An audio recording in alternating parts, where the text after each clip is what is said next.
اعوذ باللہ من الشیطان الرجیم، بسم اللہ الرحمن الرحیم۔ میں ہوں محمد سلیمان آریجو۔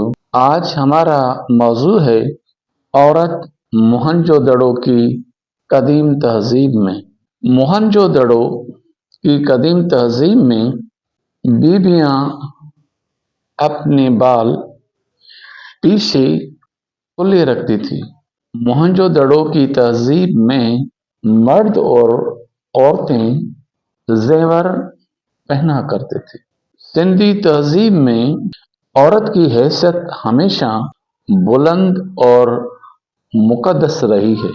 قدیم زمانے کے سندھی لوگ پانی کی پوجا کیا کرتے تھے، جس کے شواہد آج کل بھی ہندوستان کے اندر پائے جاتے ہیں کہ وہ گنگا اور جمنا سے سنان کرنے کو بڑی اہمیت کے حامل سمجھتے ہیں۔